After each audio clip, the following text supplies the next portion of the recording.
দুদকের নিয়োগের ক্ষেত্রে এমন ব্যক্তিবর্গকে দিতে হবে যাদের পেশাগত জীবনে, তাদের ব্যক্তিগত জীবন আচরণে তো অবশ্যই দুর্নীতিমুক্ত থাকতে হবে এবং বিশেষ করে দলীয় রাজনৈতিক প্রভাব থেকে মুক্ত হতে হবে।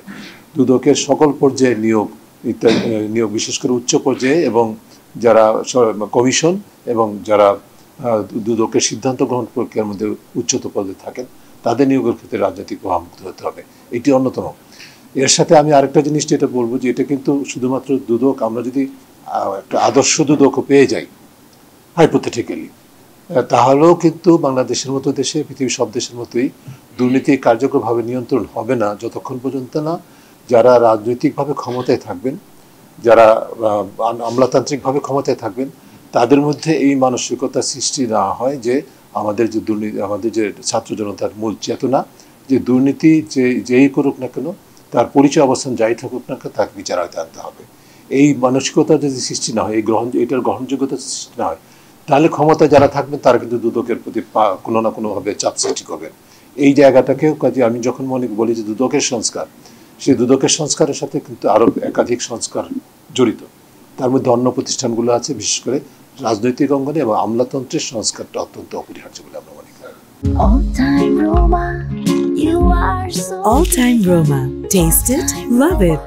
দুদকের নিজস্ব একটা প্রসিকিউশন ইউনিট থাকার প্রয়োজন এবং সেখানে যে পেশাগতভাবে যথাযথভাবে মানে যোগ্যতা সম্পন্ন, দক্ষতা সম্পন্ন ব্যক্তিবর্গকে নিয়োগ দেওয়া হয়, তাহলে এই ধরনের প্রভাব থেকে দুদক মুক্ত হতে পারবে।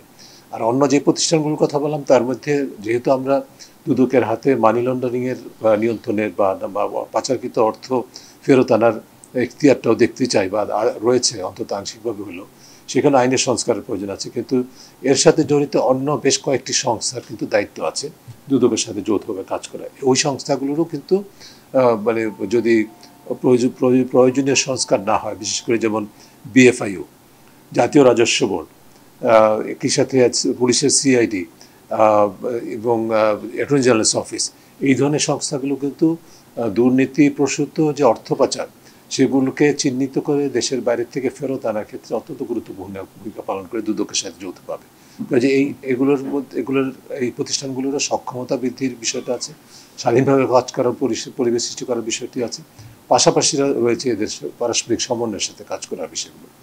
এগুলো কিভাবে সম্ভব হবে সেই বিষয়গুলো তো অবশ্যই আমাদের বিবেচনা আসবে বলে আমি মনে করি। না, সেটাই, ওই জন্য আমি বললাম যে আমলাতন্ত্রের মধ্যেও এই সংস্কারের প্রয়োজন রয়েছে। সেটিকে বাদ দিয়ে আমরা তো এমন না যে দুদককে আমাদের আমাদের উপরে যে দায়িত্বটা হচ্ছে দুদকের সংস্কার প্রস্তাবনা করা এবং এই সংস্কার প্রস্তাবনার ভিত্তি করে একটি দুদক মানে প্রতিষ্ঠিত হলেই বা সংস্কার করা হলেই সমস্যার সমাধান হয়ে যাবে তা তো নয়।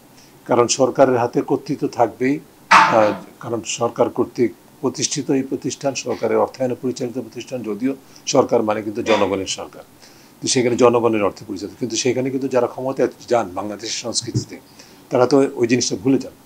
এবং তার তো বিভিন্ন দৃষ্টান্ত আপনারা এখনও দেখতে পাচ্ছেন যে এখন অনেক ক্ষেত্রে কিন্তু যেন পালাবদল শুরু হয়েছে, কিন্তু আচরণের বদল কিন্তু হয় নাই।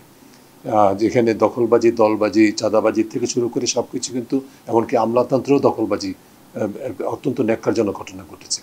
এটা কেন? এটা হচ্ছে যে আসলে ক্ষমতার অপব্যবহারের সুযোগ সৃষ্টি করার জন্য, রাজনৈতিক প্রভাবের সুযোগ নিয়ে। এবং তার প্রভাব দুর্নীতি দমন কমিশনের মতো প্রতিষ্ঠানে দুভাবে পড়ে।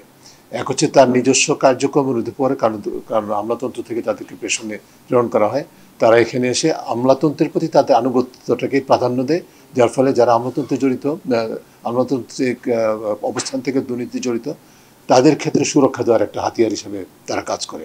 আবার অন্য দিক থেকে এই কারণেই কিন্তু আবার আমলাতন্ত্রে দুর্নীতির এবং ক্ষমতার অপব্যবহারের প্রবণতাটাও আরও বৃদ্ধি পায়, কারণ তারা জানে যে আমরা সুরক্ষা পেয়ে যাব। এই সংস্কৃতি চললে কিন্তু আমাদের যে স্বপ্ন আমরা দেখছি সেটা কিন্তু ধূলিসাৎ হবে বলতে হবে।